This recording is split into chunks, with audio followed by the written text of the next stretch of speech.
Hi guys, எல்லாரும் எப்படி இருக்கீங்க? நான் போன ஃப்ரைடே வந்து பல்லாவரம் மார்க்கெட் போயிருந்தேன். கிட்டத்தட்ட 1 year ஆகும். 1 year ஆச்சு நான் பல்லாவரம் மார்க்கெட் வந்து. அப்புறம் இப்பதான் வரேன். ஸோ பால்கனியில் ஏதாவது பிளான்ட் வைக்கலான்னு சொல்லிட்டு பிளான்ட் வாங்க தான் வந்திருந்தேன். அங்கே இருக்க எல்லா பிளான்ட் கடையிலையும் போய் கேட்டுட்டு எங்கே ரேட் கம்மியாக இருக்கோ அங்கே தான் வாங்கினேன். நான் வாங்கின இடத்துல வந்து 50 rupees சொன்னாங்க. ஸோ ஒரே ஒரு பிளான்ட் மட்டும் தான் வாங்கினேன், ஜேட் பிளான்ட். அப்புறம் பானிபூரி வர பார்த்துட்டேன். ஸோ பானிபூரி எப்போ பார்த்தாலும் சாப்பிடாம கண்டிப்பாக போக மாட்டோம் நானும் என் ஃப்ரெண்டும். ஸோ அதை சாப்பிட்டுட்டு அப்புறம் வந்து ரோஸ் மில்க் குடிச்சிட்டு அப்புறம் வீட்டுக்கு வந்துட்டேன். ஸோ வந்து நான் பிளேட் வந்து 6 plate வாங்கியிருந்தேன். சின்ன பிளேட் வந்து 15 சொன்னாங்க, அதோட கொஞ்சம் பெருசு 20, அப்புறம் அதோட கொஞ்சம் பெருசு 30 சொன்னாங்க. ஸோ எல்லாத்துலேயுமே ரெண்டு வாங்கினேன். டோட்டலாக 6 plate வாங்கினேன். அப்புறம் ஜேட் பிளான்ட் 1, அப்புறம் கொக்கோ பீட் வந்து அந்த செங்கல் சைஸில் இருக்குல்ல, அந்த 2 கொக்கோ பீட் வந்து 50 rupees சொன்னாங்க. 1 எடுத்தால் 30 சொன்னாங்க. ஸோ 2 எடுத்தனால 15 கொடுத்தாங்க. 1 week முன்னாடி வந்து செம காற்று புயல் கூட வந்தது. ஸோ அப்போ வந்து நான் பால்கனியை வந்து க்ளீன் பண்ணிட்டு எம்டி பாட்டில் இருக்க இடத்துலலாம் வந்து மணி பிளான்ட்டை கட் பண்ணி வச்சுருந்தேன். நீங்கள் என்னோட சேனலில் ஃபாலோ பண்ணியிருந்தா ஷார்ட்ஸில் பார்த்துருந்தீங்கன்னா தெரிஞ்சிருக்கோம், நான் ஷேர் பண்ணியிருப்பேன்.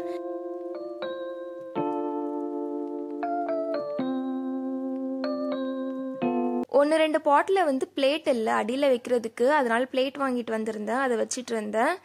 பிளேட் வைக்கலனா வந்து தண்ணி ஊற்றுனதுக்கப்புறம் அடியில் ஒரு மாதிரி ஆகிடும், தரலாம் நாசமாயிரும். ஸோ இதிலே பார்த்தீங்கன்னா தெரியும், அதுக்காக தான் வந்து பிளேட் வாங்கிட்டு வந்து வச்சுட்டு இருந்தேன். ஹேங்கிங் பாட் வந்து நான் கீழே தான் வச்சுருந்தேன். ஏன்னா வந்து இப்போ தான் மணி பிளான்ட் கட் பண்ணி வச்சுருக்கேன், அதனால க்ரோ ஆனதுக்கப்புறம் எடுத்து மாட்டிக்கலான்னு சொல்லிட்டு கீழே வச்சுருந்தேன்.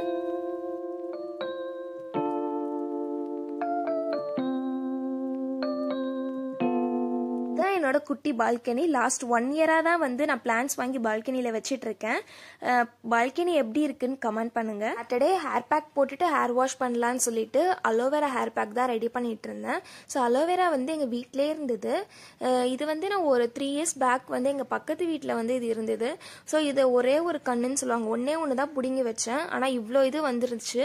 ஸோ இதில் இருந்தே இன்னொன்று எடுத்து நான் எங்கள் வீட்டு கீழே வச்சுருக்கேன், அதுலேயும் வந்து நிறையா வந்துருச்சு. ஸோ இதில் சைடில் உள்ளது அந்த முள்ளாக இருக்கும், அதை வந்து இப்படி கட் பண்ணி எடுத்துட்டு ஒரே ஒரு சைடில் உள்ள அந்த மேலே உள்ள அந்த தோலை மட்டும் நம்ம இப்படி எடுத்துட்டோம்னா மிச்சத்தை வந்து அந்த உள்ள ஜெல்லியை வந்து நம்ம ஸ்பூனில் எடுத்துடலாம். ஸோ இதுக்கு முன்னாடி வந்து கட் பண்ண உடனே வந்து ஒரு 10 minutes இதை நம்ம அப்படியே விட்டுணும். அதில் எல்லோ கலரில் ஒரு லிக்விட் மாதிரி வரும். ஸோ அது போனதுக்கப்புறம் நல்லா வாஷ் பண்ணிவிட்டு அதுக்கப்புறம் கட் பண்ணிவிட்டு அந்த சென்டரில் உள்ள நம்ம ஜெல்லியை மட்டும் எடுக்கணும். நான் ஸ்பூன் யூஸ் பண்ணி எடுத்தேன். இந்த அலோவேரா வந்து நம்ம ஃபேஸ் பேக்கும் யூஸ் பண்ணிக்கலாம், அப்புறம் ஜூஸ் போட்டு கூட குடிக்கலாம். இந்த அலோவேராவில் வந்து நிறைய பெனிஃபிட்ஸ் இருக்கு.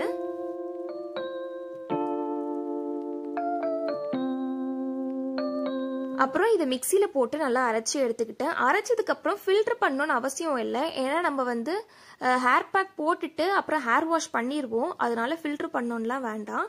ஸோ அது ரெடி பண்ணதுக்கப்புறம் தலையில் உள்ள சிக்கெல்லாம் வந்து நல்லா எடுத்துடணும். ஸோ எடுத்ததுக்கப்புறம் இந்த ஹேர் பேக் வந்து அலோவேரா ஹேர் பேக் நம்ம ரெடி பண்ணி வச்சுருக்கோம்ல, அதை வந்து நம்ம அப்ளை பண்ணணும்.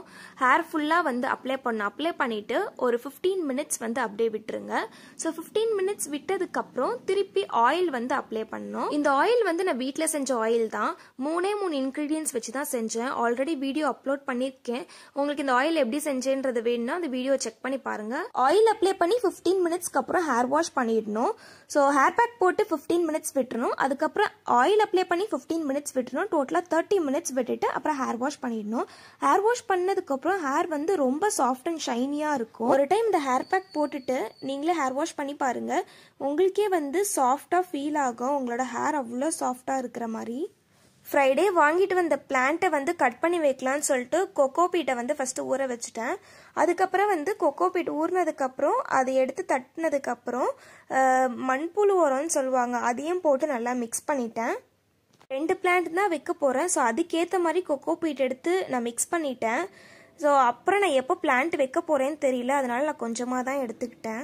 நான் வெறும் எதுவுமே யூஸ் பண்ணலை, வெறும் கொக்கோ பீட் அப்புறம் மண்புழு உரம் இது 2த்தையும் மட்டும் தான் மிக்ஸ் பண்ணிவிட்டு பாட்டில் எடுத்து வைக்கிறேன். நான் ரொம்ப நாளாக வந்து பல்லாவரம் மார்க்கெட் போய் பிளான்ட் வாங்கிட்டு வந்து வைக்கணும்னு ரொம்ப நாளாக நினச்சிட்டே இருந்தேன். கடைசியில் போன வீக் தான் போய் வாங்கிட்டு வந்து வச்சேன். இந்த ஜேட் பிளான்ட் பக்கத்தில் ஒரு பிளான்ட் இருக்குல்ல, அது பேர் வந்து ரியோ பிளான்ட்டுன்னு சொல்லுவாங்கன்னு நினைக்கிறேன், எனக்கு கன்ஃபார்ம் பேர் தெரியல.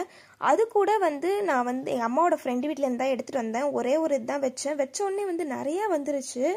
ஸோ அதையும் திருப்பி கட் பண்ணி நிறைய இடத்துல நான் கீழே வச்சுருக்கேன். ஸோ இந்த பாட்டில் வந்து நான் அந்த ரியோ பிளான்ட் ஒன்று, அதுக்கப்புறம் வந்து இந்த ஜேட் பிளான்ட் ஒன்று வைக்கலான் தான் இருந்தேன். ஸோ இந்த ஜேட் பிளான்ட்டை வந்து நான் நிறைய வீடியோஸில் பார்த்துருந்தேன். இதை வந்து மேலே இப்படி கட் பண்ணிவிட்டு அடியிலோட லீவ்ஸையும் வந்து கட் பண்ணிவிட்டு அப்புறம் அந்த கொக்கோ பீட்டில் அப்படியே வைக்கிறாங்க. வச்சு ஒரு 1 மந்த்துக்கு அப்புறம் வந்து நல்லா க்ரோ ஆகுது. ஸோ அதனால தான் நானும் ட்ரை பண்ணலான்னு சொல்லிட்டு பண்ணேன். ஸோ இந்த 2 பிளான்ட்டையும் வந்து வச்சுருக்கேன். வச்சு 1 மந்த்துக்கு அப்புறம் நல்லா க்ரோ கிடைக்கும்னு சொல்லியிருக்காங்க. ஸோ நல்லா க்ரோ ஆனதுக்கப்புறம் நான் வந்து வீடியோ அப்லோட் பண்ணுறேன். எப்படி இருக்குதுன்னு நீங்களே பாருங்கள். இந்த ரியோ பிளான்ட்டை வந்து நான் ஃபர்ஸ்ட் டைம் அப்போ வைக்கும் போது வந்து மண்ணு மட்டும் தான் போட்டு வச்சேன். கொக்கோ பீட் எதுவுமே யூஸ் பண்ணல. ஸோ இந்த டைம் வந்து கொக்கோ பீட் மட்டும் யூஸ் பண்ணி நான் இதில் வைக்கிறேன். ஸோ எப்படி க்ரோ கிடைக்குதுன்னு பிளான்ட் வாங்குறது கூட வாங்கிடலாம் போல. ஆனால் அதில் வைக்கிற பாட்டோட ரேட் தான் வந்து இப்போல்லாம் அதிகமாக இருக்கு.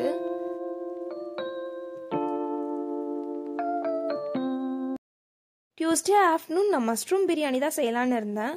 ஆனால் வந்து மீன் நல்லா இருக்குன்னு சொல்லிட்டு அம்மா மீன் வாங்கி வச்சுட்டாங்க. ஸோ மீன் குழம்பு வைக்கலான்னு சொல்லிட்டு அதுக்காக எல்லாமே வந்து ரெடி பண்ணிட்டேன். நான் என்னைக்கெல்லாம் வெங்காயம் உரிக்கிறேனோ அன்னைக்கெல்லாம் நான் அழுதுருவேன். எனக்கு அந்த வெங்காயம் செட்டே ஆகாது. கண்ணிலேருந்து தண்ணி ஊற்றிட்டே இருக்கும். ஆனால் எங்கள் அம்மாவுக்குலாம் அப்படி இருக்காது. வீடியோ பார்த்துட்டு இருக்க உங்களுக்கும் அப்படி 1-2 பேருக்கு இருக்கும்னு நினைக்கிறேன். வெங்காயம் வெட்டும் போது எங்கள் அம்மா வந்து சொல்லிட்டே இருந்தாங்க, ரொம்ப மெலிசா கட் பண்ணு, அப்போதான் வந்து நல்லா வதங்கும் அப்படின்னு. நான் ஏதாவது செஞ்சால் எங்கள் அம்மா வந்து இப்படி பண்ணு அப்படி பண்ணு சொல்லிட்டே இருப்பாங்க, கரெக்டாக பண்ணு அப்படின்னு. அவங்களுக்கு எது பண்ணாலும் பர்ஃபெக்டாக பண்ணணும். பக்கத்துலேருந்து இன்ஸ்ட்ரக்ஷன் கொடுத்துட்டே இருப்பாங்க, இப்படி பண்ணு இப்படி பண்ணால் கரெக்டாக இருக்கும் அப்படின்னு சொல்லிட்டே இருப்பாங்க. நானும் அதுபடி கேட்டு செஞ்சுட்டே இருப்பேன். வெந்தயத்தையும் மிளகையும் வந்து தனித்தனியாக வந்து லைட்டாக வறுத்து எடுத்து வச்சுட்டேன். அப்புறம் மல்லியை வந்து கொஞ்சமாக எண்ணெய் ஊற்றிட்டு அப்புறம் மல்லியை வறுத்து எடுத்து வச்சுட்டேன். மீன் குழம்பு வந்து நான் இன்னைக்கு தான் ஃபர்ஸ்ட் டைம் செய்கிறேன். ஸோ அளவுலாம் எனக்கு கரெக்டாக தெரியாது. அதனால எல்லாமே எடுத்ததுக்கப்புறம் நான் எங்கள் அம்மாட்ட காமிச்சிட்டு அவங்க வந்து இவ்வளோ போடுன்னு சொல்லுவாங்க, அதுபடி தான் நான் வந்து பண்ணிட்டு இருந்தேன். சின்ன வெங்காயம், இஞ்சி, பூண்டு இது 3த்தையும் வந்து கட் பண்ணி வச்சுருந்தேன். ரொம்ப மெலிசாக கட் பண்ணி வச்சுருந்தேன். அதை வந்து நல்லா வதக்குறேன். ஸோ இது வதக்குறதுக்குள்ளே வந்து தேங்காவெல்லாம் அரைச்சிடலான்னு சொல்லிட்டு தேங்காவை குட்டி குட்டியாக கட் பண்ணி வச்சுருந்தேன். ஸோ தேங்காவை போட்டுட்டு வெந்தயம், மிளகு, மல்லி இது 3த்தையும் ஸ்டார்டிங்கே வறுத்து வச்சுருந்தோம். ஸோ அதை போட்டுட்டு கொஞ்சமாக கல்லுப்பு போட்டுட்டு அரைச்சி எடுத்துக்கணும். முழு மல்லி வந்து இல்லைனா நம்ம மல்லித்தூள் கூட யூஸ் பண்ணிக்கலாம்.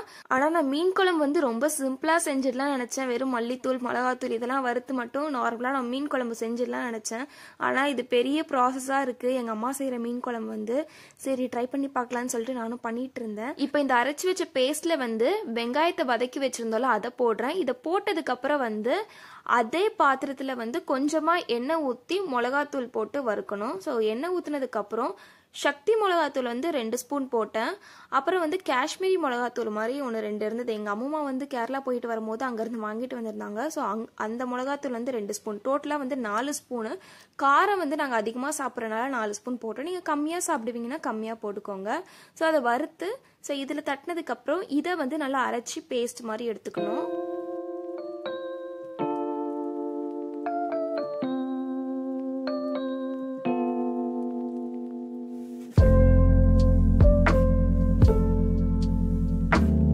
மீன் குழம்பு வந்து மண் சட்டியில் தான் வைப்போம். அது வந்து ஒரு டிஃப்ரெண்ட் டேஸ்ட்டாக நல்லாயிருக்கும். அதுக்காக ஸோ இந்த பேஸ்ட்டை வந்து போட்டுட்டு அப்புறம் தண்ணியை நல்லா மிக்ஸ் பண்ணிவிட்டு அந்த பேஸ்ட்லாம் சைடில் இருக்கும் அதெல்லாம் தண்ணி நல்லா ஊற்றி நல்லா மிக்ஸ் பண்ணிவிட்டு தண்ணி ஊற்றினதுக்கப்புறம் புளி கரைச்சி ஊற்றணும்.